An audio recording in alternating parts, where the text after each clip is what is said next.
Salut à tous, fans de comics, c'est Azura. Je suis bel et bien de retour. J'ai fini de déménager et j'ai enfin réussi à avoir internet. Bref, pour mon retour, j'ai envie de parler d'un comics qui a fait beaucoup parler de lui dernièrement. Un comics centré sur la vie d'un jeune homme qui va apprendre à utiliser ses pouvoirs et qui va en prendre plein la tronche. Mais heureusement pour lui, il est...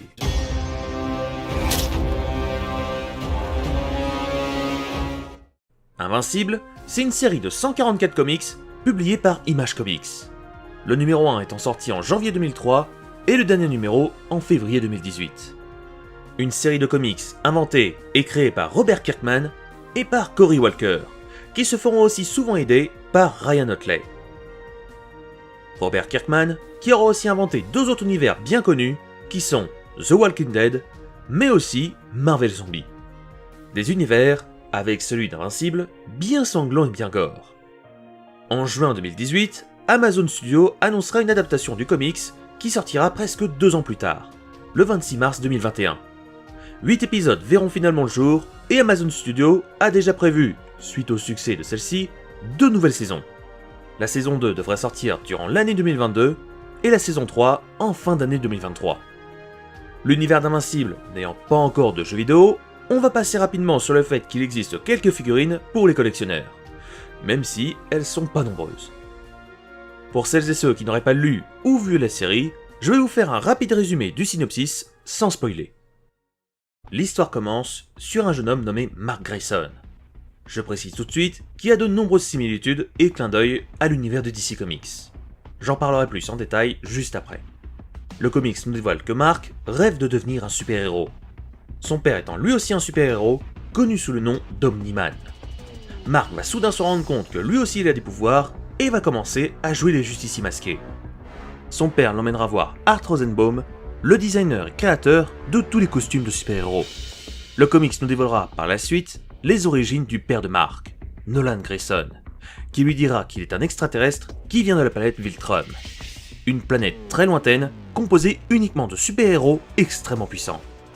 Par la suite, Mark fera la rencontre avec les Gardiens du Globe, un groupe de héros formé pour protéger la Terre. Il se liera d'amitié avec Atom Hive, qui fréquente le même lycée que lui. Alors que tout se passait bien pour Mark, son père, Omni-Man, convoquera tous les plus grands héros de la Terre dans leur base secrète et les assassinera sans aucune pitié. Pourquoi il a fait ça? Qui pourra l'arrêter? Et que fera Mark quand il apprendra que son père a tué tous les plus grands héros? C'est ce que la série nous dévoilera, et le comics nous en montrera bien plus encore. Il nous montrera l'évolution de sa relation avec Atom Hive, comment il protégera la Terre de plusieurs ennemis, et le comics nous montrera comment Mark gérera les attentes de son peuple, les Viltrumites. Comme je disais précédemment, Invincible est bourré de clins d'œil et de références à l'univers de DC Comics. On va commencer avec un clin d'œil assez subtil, le nom de famille du héros, les Grayson. Tout amateur de comics se rendra compte qu'il a déjà entendu ce nom, car c'est le nom de famille d'un Robin, celui de Dick Grayson. On continue dans les clins d'œil avec tous les grands héros de la Terre qui sont inspirés de personnages de la Justice League.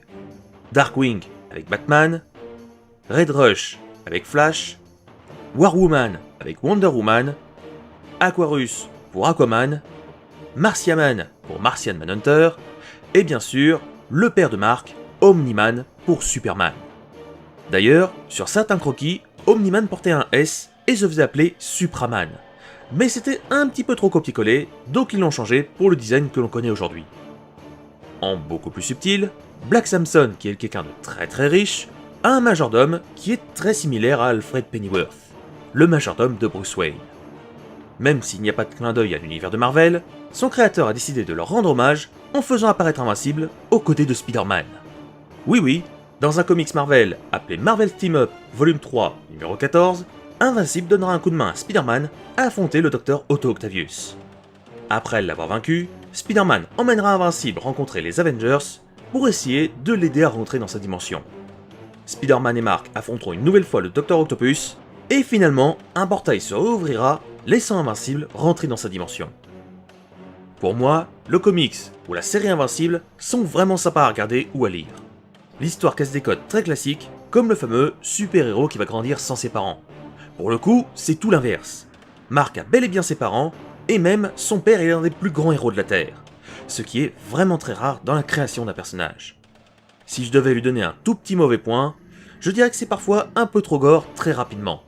Les personnages ont tous 50 litres de sang en eux. Bref, mis à part ça, je vous conseille vivement de lire ou de regarder la série. C'est un très bon comics qui se laisse dévorer une fois qu'on est plongé dedans. J'espère que cette découverte sur le comics Invincible vous aura plu. N'hésitez pas à me conseiller des comics pas très connus que je pourrais détailler dans une vidéo découverte. Sinon, si cette vidéo vous a plu, vous connaissez la chanson, likez, commentez et partagez. Et quant à moi, je vous laisse, et on se retrouve soit sur un live, le lien de ma chaîne est dans la description, soit pour le prochain épisode, qui sera sur Perpetua, la créatrice du multiverse. À la prochaine les comics forts.